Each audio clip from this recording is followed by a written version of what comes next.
Hello friends, मैं संजीव प्रजापति अपने YouTube channel expert classes by Sanjeev Prajapati में आपका हार्दिक स्वागत करता हूं।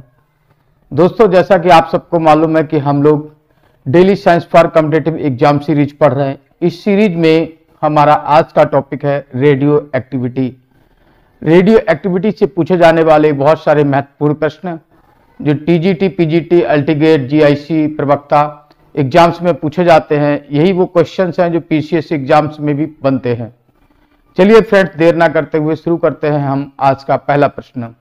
और दोस्तों, जो लोग हमारा चैनल को पहली बार देख रहे हैं वो चैनल को सब्सक्राइब करें, बेल आइकन को जरूर प्रेस कर लें ताकि हमारी आने वाली वीडियो का नोटिफिकेशन उनको समय से मिल सके। चलिए शुरू करते हैं आज का पहला प्रश्न।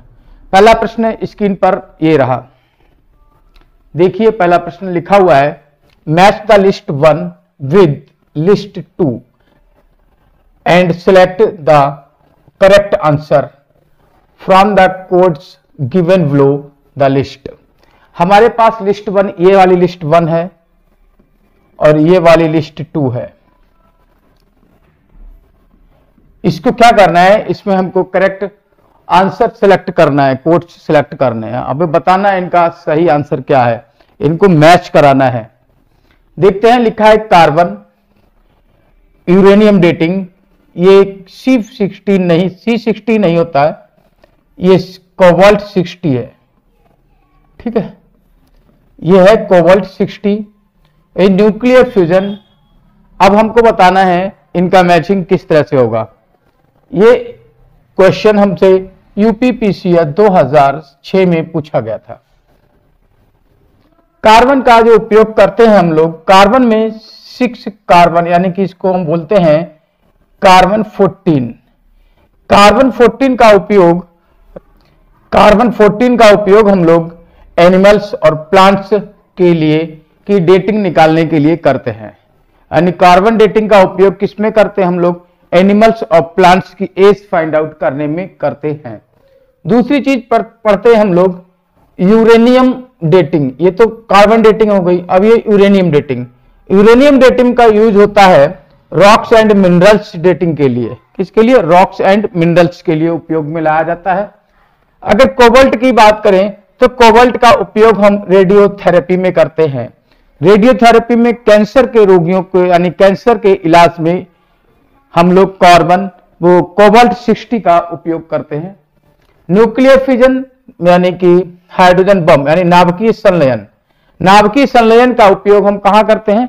हाइड्रोजन बम बनाने में करते हैं।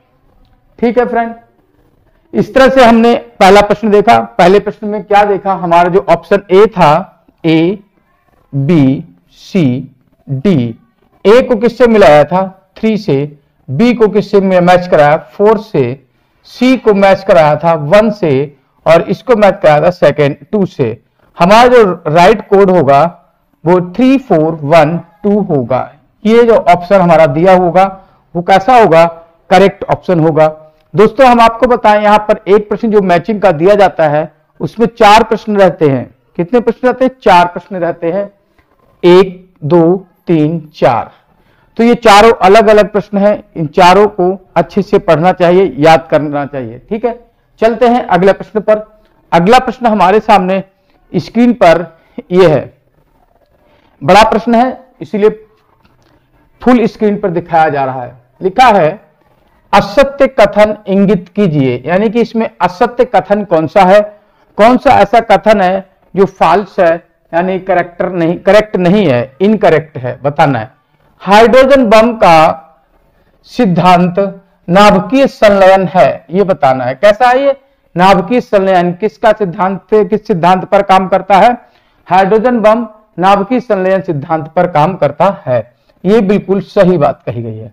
नेक्स्ट लिखा है, परमाणु बम विस्फोट में अत्यधिक ऊर्जा निर्मुक्त होने का कारण क्या है? हम आपको बताया, द्रव्यमान क्षति के कारण ही एटम बम विस्फोट में क्या होता है? अत्यधिक ऊर्जा निकलती है। ये भी बिल्कुल सही बात कही गई है। सी ऑप्शन में बताया गया है, रेडियो एक्टिव क्षय एक प्रथम कोटि की अभिक्रिया है। बिल्कुल सही बात है। रेडियो एक्टिविटी रेडियो सक्रिय क्षय जितने भी होते हैं वो क्या होते हैं, फर्स्ट ऑर्डर रिएक्शंस होती हैं।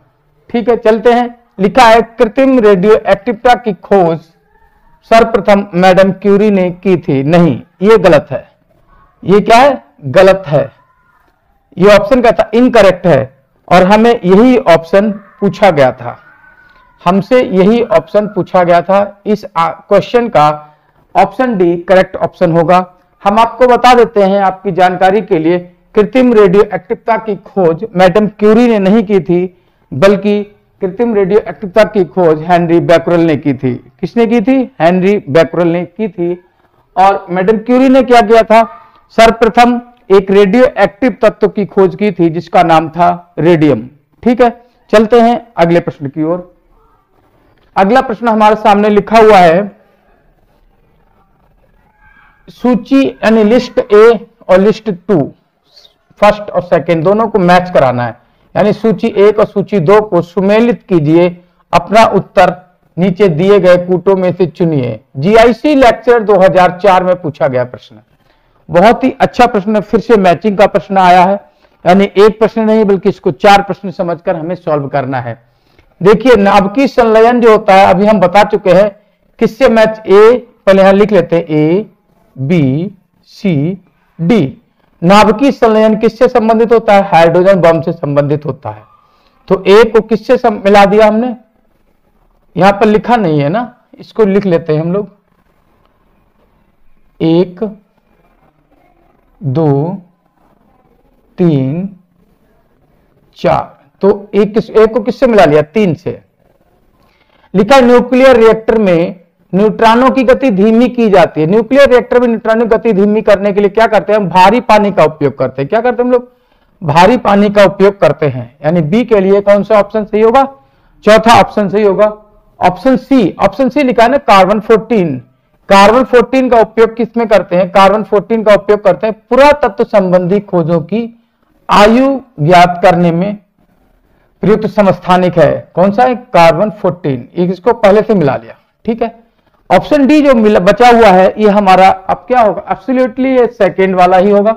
रेडियो धर्मिता की इकाई क्या होती है, क्यूरी। क्या होती है, क्यूरी। तो ये सेकेंड हो गया। इस तरह से ये कोई ऑप्शन दिया होगा और यही ऑप्शन हमारा कैसा होगा, करेक्ट ऑप्शन हो जाएगा। ठीक है, आई बात समझ में। चलते हैं हम लोग नेक्स्ट प्रश्न देखते हैं। अगला प्रश्न हमारे सामने लिखा हुआ है, यूरेनियम खनिज पिच मिश्रण। पिच मिश्रण मतलब पिच ब्लेंड में, ये हम आपको बताएं, ये लिखा हुआ है U3O8। ये पिच ब्लेंड का फार्मूला है। पिच ब्लेंड की प्रशंसनीय रेडियो धर्मिता का कारण, कहने का मतलब है यूरेनियम खनिज पिच ब्लेंड की रेडियो धर्मिता का कारण क्या है, ये पूछा गया है। ये प्रश्न पूछा गया है यूपीपीसीएस प्री 2009 में। ठीक है, यहां पर हमारे सामने इस प्रश्न के 4 ऑप्शन दिए गए हैं और उनमें से हमें छांट कर उत्तर बताना है। पहला ऑप्शन दिया है रेडियम, दूसरा दिया है प्लूटोनियम, तीसरा दिया है यूरेनियम और चौथा दिया है थ्योरियम। चलिए देखते हैं हमारे इस प्रश्न का सही आंसर क्या होता है। हम आपको बताएं, इस प्रश्न का सही आंसर है रेडियम। इसका सही आंसर है radium. Radium is correct answer for this question. Next प्रश्न हमारे सामने स्क्रीन पर ये रहा। अगला प्रश्न अब हम लोग देखते हैं। लिखा है, निम्नलिखित में से कौन सा तत्व रेडियोधर्मी है। निम्नलिखित में से कौन सा तत्व है, कैसा है, जो रेडियोधर्मी है, यानी जो रेडियो एक्टिविटी शो करता है, ऐसा कौन सा प्रश्न है। दोस्तों, इस प्रश्न में हमसे पूछा गया है निम्नलिखित में से कौन सा तत्व रेडियोधर्मी है। यह प्रश्न यूपीपीसीएस प्री 2003 में पूछा गया है। हम आपको बताएं, मैग्नीज रेडियोधर्मी नहीं होता और पोमीटियम धर्मी नहीं होता, मॉलिब्डेनम भी नहीं होता। पोलोनियम जो है वो कैसा होता है, रेडियोधर्मी होता है। पोलोनियम कैसा होता है, रेडियोधर्मी तत्व होता है। चलते हैं अगले प्रश्न पर। अगला प्रश्न हमारे सामने लिखा हुआ है, रेडियोधर्मिता की इकाई है, यानी यूनिट ऑफ रेडियो एक्टिविटी हमसे पूछी गई है। अभी अभी हमने पढ़ा है कि रेडियोधर्मिता की इकाई क्या होती है, मैचिंग में देखा था। तो हमें पता है कि रेडियोधर्मिता की इकाई होती है क्यूरी। क्या होती है?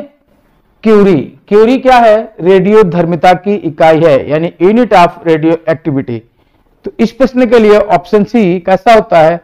करेक्ट ऑप्शन हो जाता है। चलते हैं अब हम लोग अगला प्रश्न देखते हैं। अगला प्रश्न हमारी स्क्रीन पर ये रहा। यह प्रश्न भी हमारे पास मैचिंग वाला प्रश्न है। इसमें लिखा है, रेडियोधर्मी समस्थानिक की सूची समस्थानिकों के उपयोग से, यानी उनका कहां उपयोग हो रहा है, उससे सुमेलित करना है।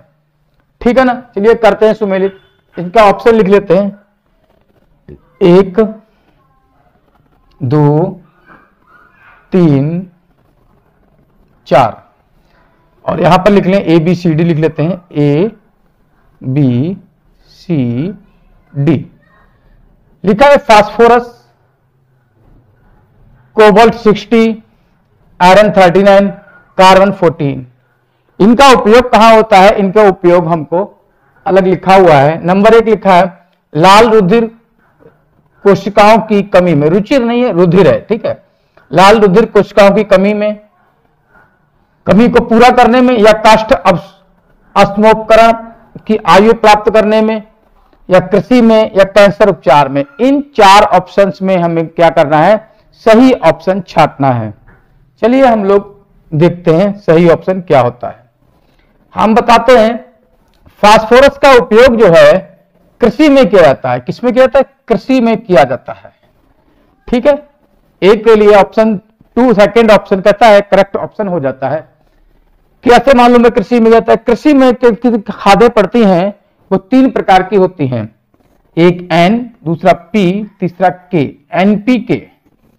NP की मतलब हो गया, N का मतलब हो गया नाइट्रोजन, जो यूरिया होता है, यहां से नाइट्रोजन मिल जाता है। फास्फोरस के लिए हम लोग फॉस्फेट डालते हैं, और पोटेशियम के लिए हम लोग पोटाश डालते हैं। ठीक है, तो इस तरह से क्या होता है, ये हमारे पास NP के ये फर्टिलाइजर्स यूज हो जाते हैं। ठीक है ना? तो फास्फोरस का उपयोग हम लोग कहां करते हैं? कृषि में करते हैं, यानी खेती के लिए हम लोग खादों में फास्फोरस का उपयोग करते हैं। ऑप्शन बी में देखें, लिखा आयरन का उपयोग कहां करते हैं? आयरन 39 जो है, इसका जो उपयोग होता है, ये लाल रुधिर कणिकाओं की कमी को पूरा करने में हो जाता है। आयरन का उपयोग कहां करते हैं? लाल रुधिर कणिकाओं की कमी को पूरा करने में। जब लाल रुधिर कणिकाओं की कमी हमारे शरीर में हो जाती है तो हमको एनीमिया नामक रोग हो जाता है। तब कहा जाता है कि हमारे अंदर रक्त की अल्पता हो गई है, रक्त अल्पता, यानी कि खून की कमी हो गई है, और हमको क्या होता है? आयरन के सिरप दिए जाते हैं। ठीक है ना? चलते हैं अगले ऑप्शन पर। अगला ऑप्शन लिखा हुआ है कोबाल्ट 60। कोबाल्ट 60 का उपयोग होता है, हमने आपको बताया था, कैंसर उपचार में होता है। कहां होता है? कैंसर उपचार में। और डी ऑप्शन लिखा है कार्बन 16। कार्बन 16 का उपयोग, कार्बन 14 का उपयोग क्या करते हैं? काष्ठ और अश्म उपकरण की आयु में को ज्ञात करने में किया जाता है। इस तरह से इस प्रश्न के जो कोड बनेगा 2143 बनेगा। ठीक है, ये कैसा होगा? ये करेक्ट ऑप्शन होगा। चलते हैं हम लोग नेक्स्ट प्रश्न देखते हैं। अगला प्रश्न हमारे सामने स्क्रीन पर ये रहा। लिखा है, रेडियो एक्टिव समस्थानिक है। GIC लेक्चर 2010 में पूछा गया ये प्रश्न। बहुत सारे कई बार हमसे पूछा जाता है। ये IIT और नीट में भी बहुत बार प्रश्न पूछा गया है। नीट में कई बार पूछा जा चुका है। यही प्रश्न हमसे TGT PGT में भी बहुत बार पूछा जा चुका है। लिखा है, हमें ऑप्शन दिए गए हैं 1H1, 1H2, 1H3। क्या लिखे गए? 1H1, 1H2, 1H3। इसको प्रोटियम, इसे ड्यूटेरियम, इसे ट्राइटियम बोलते हैं। ये तीनों हाइड्रोजन के समस्थानिक हैं। हम आपको बताएं, ट्राइटियम जो होता है जो रेडियो एक्टिव समस्थानिक होते हैं। ट्राइटियम कैसे होते हैं? ये रेडियो एक्टिव समस्थानिक होते हैं, यानी इनमें रेडियो एक्टिवता पाई जाती है। इस तरह से यहां पर ऑप्शन सी कैसा है? करेक्ट ऑप्शन हो जाता है। चलते हैं हम लोग नेक्स्ट प्रश्न पर। लिखा है पुरातात्विक शोधों में आयु निर्धारण के लिए निम्नलिखित में से किस रेडियो समस्थानिक का उपयोग करते हैं? पुरातात्विक शोधों में का आयु का निर्धारण किया जाता है तो उसके लिए दो चीजों का उपयोग होता है। एक तो कार्बन 14 का उपयोग करते हैं आयु निर्धारण में हम लोग, कार्बन 14 का, और दूसरा करते हैं यूरेनियम 235 का। हम आपको बता देते हैं कार्बन का उपयोग प्लांट्स के लिए किया जाता है और एनिमल्स के लिए किया जाता है।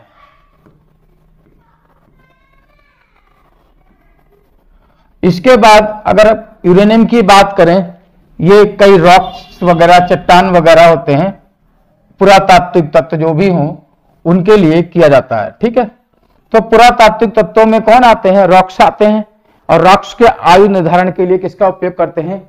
यूरेनियम 235 यानी 92 यूरेनियम 235 का उपयोग करते हैं। इस तरह से हमने देखा इस प्रश्न का ऑप्शन ए ऑप्शन कैसा है? करेक्ट ऑप्शन हो जाता है। चलते हैं हम लोग नेक्स्ट प्रश्न पर। अगला प्रश्न हमारे सामने लिखा हुआ है, लकड़ी के एक पुराने नमूने की आयु का निर्धारण जिस रेडियो एक्टिव समस्थानिक के अनुप्रयोग से होता है वो क्या है? अभी हम आपको बता चुके थे कि एनिमल्स और प्लांट्स का आयु निर्धारण किससे करते हैं हम लोग? कार्बन 14 से करते हैं। ठीक है ना। यहां क्या पूछा? लकड़ी के। लकड़ी का मतलब क्या होगा? प्लांट। क्या मतलब हो गया? प्लांट। ठीक है, तो यहां कौन है? कार्बन 14। यहां पर दो ऑप्शन लिखे हुए हैं, दोनों गलत लिखे हैं। ये हो जाएगा हमारा 6C14 और ये हमारा ऑप्शन हो जाएगा 6C13। तो हमारा ऑप्शन कौन सा सही होगा? सी ऑप्शन हमारा कैसा होगा? करेक्ट ऑप्शन हो जाएगा। ठीक है, चलते हैं हम लोग नेक्स्ट प्रश्न देखें। थायराइड का निदान होता है, थायराइड का निदान होता है रेडियोधर्मी समस्थानिक के प्रयोग से। अब वो कौन सा समस्थानिक है जिससे थायराइड का निदान किया जाता है? दोस्तों हम आपको बताएं, कोबाल्ट से क्या करते हैं हम लोग? कैंसर का इलाज करते हैं। ठीक है, लोहा आयरन है, इससे क्या करते हैं? हीमोग्लोबिन यानी कि रक्त अल्पता, एनीमिया का इलाज करते हैं। ठीक है, लाल रुधिर काम की कमी पूरी करते हैं। आयोडीन, आयोडीन क्या होता है? ये थायराइड के इलाज के लिए प्रयोग होता है। आयोडीन 133 आई 131 लिखा जाता है। ठीक है, इसका उपयोग किसमें करते हैं? थायराइड की निदान में करते हैं। आई बात समझ में? चले हम लोग नेक्स्ट प्रश्न देखते हैं। अगला प्रश्न हमारे सामने है, कार्बन 14 की, लिखा ना, कार्बन 14 की इस डेटिंग विधि उस प्रभाज पर निर्भर करता है कि, अब कौन सा प्रभाज है? प्रभाज का मतलब समझते हैं अनुपात, किस अनुपात पर निर्भर करता है ये हमें बताना है। ये प्रश्न हमसे जीआईसी लेक्चरर 2000 में पूछा गया था। ठीक है ना, चलते हैं ऑप्शन पढ़ते हैं। लिखा है 14 प्रभाज सभी वस्तुओं में एक समान होता है, ऐसा नहीं है। कार्बन 14 का जो प्रभाज है वो सब में एक समान नहीं होता। लेकिन अगला लिखा है कार्बन 14 अत्यंत अघुलनशील है, नहीं, कार्बन 14 अत्यंत अघुलनशील नहीं है बल्कि वो अल्प मात्रा में घुलनशील भी है। अगला लिखा है कार्बन 14 तथा कार्बन 12 का अनुपात स्थिर होता है। बिल्कुल सही बात है। कार्बन 14 और कार्बन 12 इसका जो अनुपात होता है, कार्बन 14 और कार्बन 12 का जो अनुपात होता है वो कैसा होता है? हमेशा कांस्टेंट रहता है। ठीक है, ये बिल्कुल सही बात लिखी गई है। ठीक है ना, ऑल ऑफ द अबव ऐसा नहीं है। ए और बी और डी दोनों गलत हो जाते हैं तीनों। Option C is correct answer. इसका ऑप्शन, इस प्रश्न के लिए ऑप्शन सी कैसा था? सही ऑप्शन हो जाता है। चलते हैं हम लोग नेक्स्ट ऑप्शन पे। नेक्स्ट प्रश्न हमारे सामने लिखा हुआ है, क्या लिखा है? प्रथम कोटि की अभिक्रिया ए, यहां पर ए बी प्लस सी इस तरह से नहीं है, ये वाली अभिक्रिया है। ठीक है, इसको हटा दो। अभिक्रिया के लिए अर्ध आयु काल 80 सेकेंड है। अभिक्रिया को 75% पूरा होने में कितना समय लगेगा? ठीक है ना, कोई अभिक्रिया है उसको 75% पूरा होना है, ठीक है, तो कितना समय लगेगा? अर्ध आयु टी हाफ हमें दिया हुआ है, टी हाफ कितना दिया है? 80 सेकेंड। कितना दिया? 80 सेकेंड दिया हुआ है, ठीक है ना। अगर मान लिया कि फर्स्ट टी हाफ में कितना होगा? फर्स्ट टी हाफ 1 से अगर हम लोग चलते हैं फर्स्ट टी हाफ से, तो फर्स्ट टी हाफ में कितना हो जाएगा? 50% डीके हो जाता है, 6 हो जाता है। बचा हुआ कितना होगा हमारे पास? 50% बचा होगा ना, ठीक है ना। इसका मतलब क्या हुआ कि सेकेंड, ये तो पहला वाला पार्ट हो गया। अब सेकेंड टी हाफ जो हम यूज करेंगे इसमें कितना होगा? 50 का 50%, 50 का 50% यहां पर यूज हो जाएगा, ठीक है ना। 2 जीरो से 2 जीरो कैंसिल, यानी कि कुल मात्रा का 25% यहां पर यूज हो गया, ठीक है ना। तो इस तरह से कितना डीके हो गया? 50 प्लस 25 इक्वल टू 75% डीके हो जाता है। तो यही तो हमसे पूछा गया था, 75% डीके होने में कितना समय लगेगा, ठीक है ना। तो कितना समय लगा? First T half and second T half, 2 T half कितना लगा?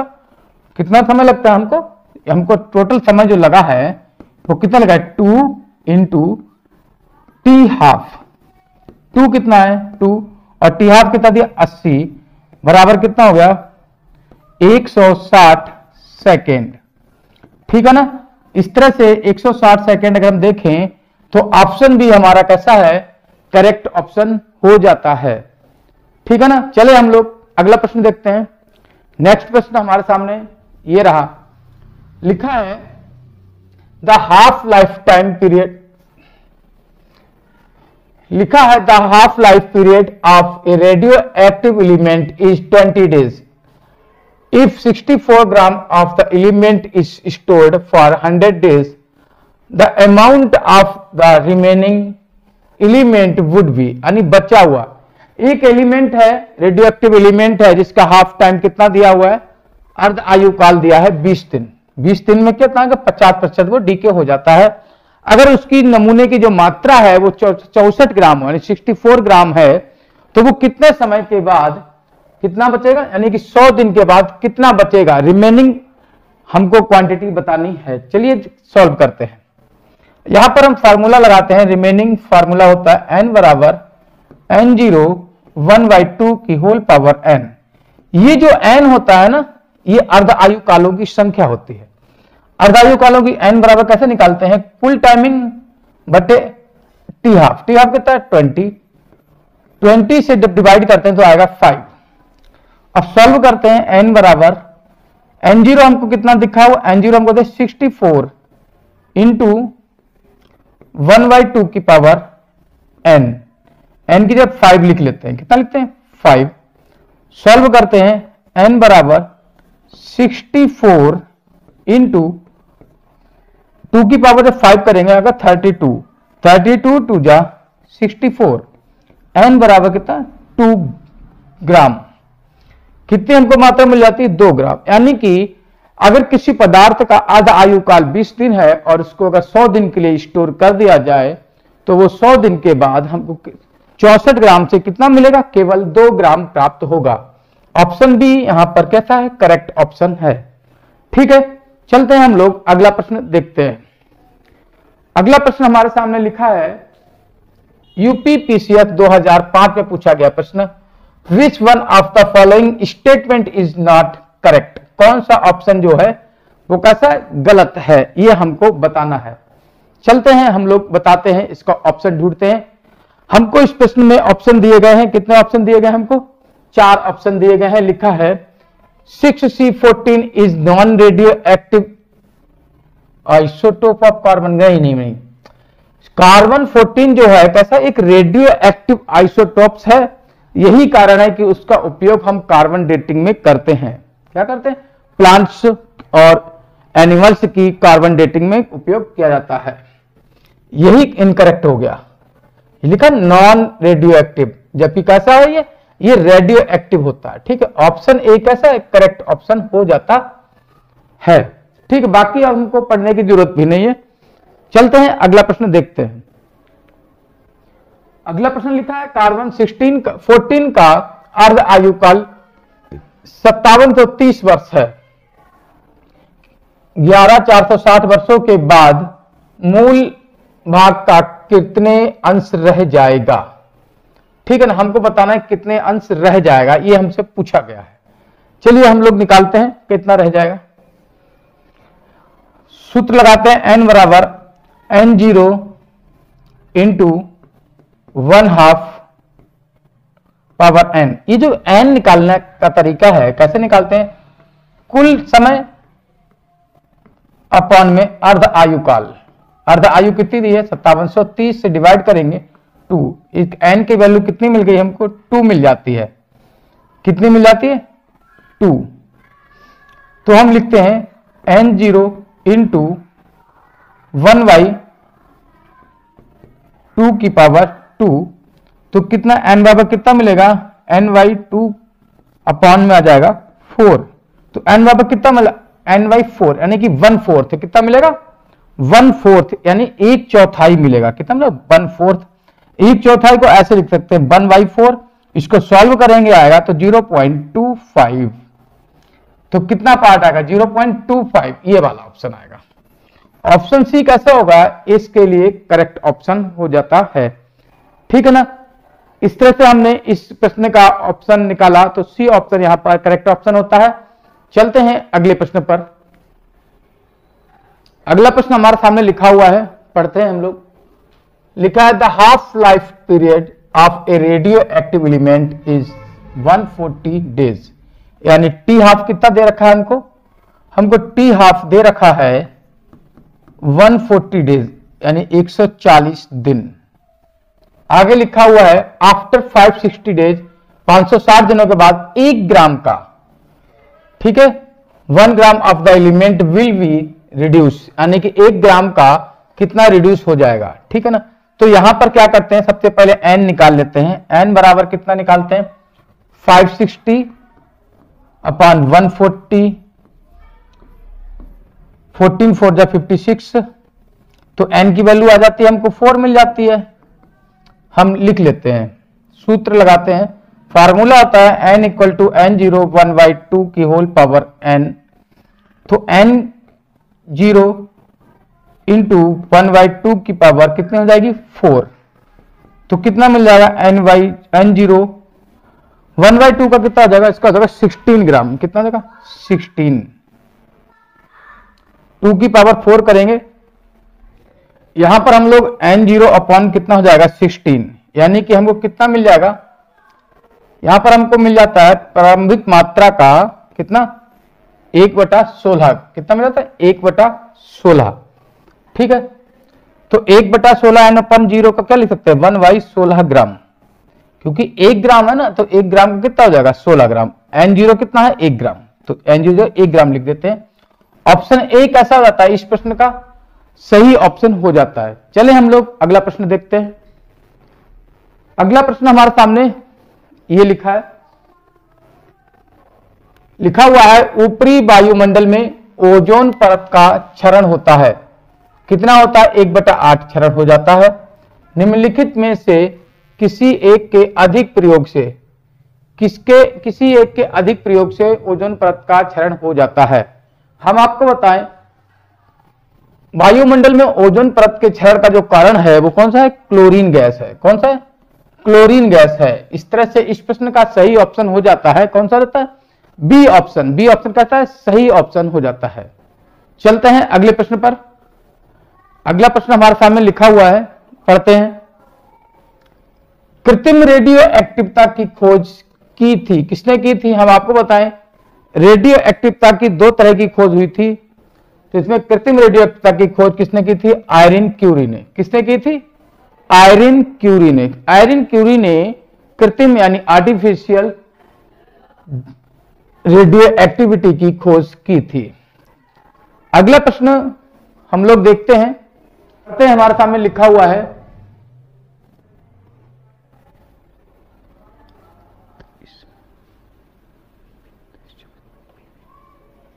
तो 24 में बीवी। इस प्रश्न में हमारे सामने लिखा हुआ है, प्रोटॉनों की तुलना में न्यूट्रॉनों की अधिकता वाला नाभिक निम्न के उत्सर्जन द्वारा रेडियो एक्टिवता विघटित हो सकता है। यानी कि प्रोटॉनों की तुलना में जिसमें अगर न्यूट्रॉन ज्यादा हो तो उसमें से कौन सा एलिमेंट है, ठीक है ना, कौन सा नाभिकीय तत्व है जो कहता है जल्दी विघटित हो जाता है, ठीक है ना, अपने आप विघटित हो जाता है, वो है इलेक्ट्रॉन। क्या है? इलेक्ट्रॉन। चलें अब हम लोग अगला प्रश्न देखें। अगला प्रश्न हमारे सामने लिखा हुआ है, किसी रेडियो एक्टिव समस्थानिक की अर्ध आयु काल 100 वर्ष है, ये कितने वर्षों में अपनी मात्रा का 1/8 भाग रह जाएगा, ये हमें बताना है, ठीक है ना। तो हम इसको सॉल्व करते हैं। n बराबर n0 1/2 की पावर n। तो इसको जब सॉल्व करेंगे तो कितना रह जाएगा, ये जो वैल्यू हमको दी गई है कितना, 1/8, कितना दिया गया, 1/8। तो 1/8 की पावर अगर n निकले तो यहां से अगर n की वैल्यू निकालते हैं 1/2 के पदों में तो n बराबर मिलता है 1/2 की पावर 3। कितना मिलता है? 1/2 की पावर 3 लिख सकते हैं। यानी कि n की वैल्यू कितनी मिल सकती है हमको, यहाँ पे n बराबर मिल जाता है 3। n हमको मालूम है n क्या होता है, 3 का t हाफ होता है। कितना होता है? 3 का t हाफ होता है, 3 इंटू t हाफ। तो कितना जाएगा, 3 इंटू t हाफ हमको दिया हुआ है 100। इस तरह से यहां पर जो हमें वैल्यू मिलेगी, कितनी मिलेगी, 300 वर्ष। कितना मिलेगा, 300 वर्ष। 300 वर्षों में क्या होगा, वो अपनी प्रारंभिक मात्रा का 1/8 गुना रह जाएगा। चलिए अगला प्रश्न देखते हैं। अगला प्रश्न हमारे सामने लिखा हुआ है, बीटा डीके, यानी बी डीके नहीं है, ये बीटा डीके है, ठीक है।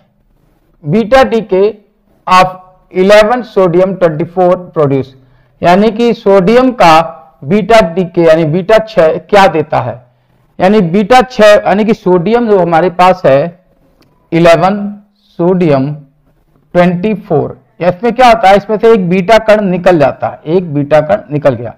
जब एक बीटा कण निकल जाता है तो हम मालूम है अल्फा निकलने पर 2 और 4 की क्या होती है, कमी हो जाती है।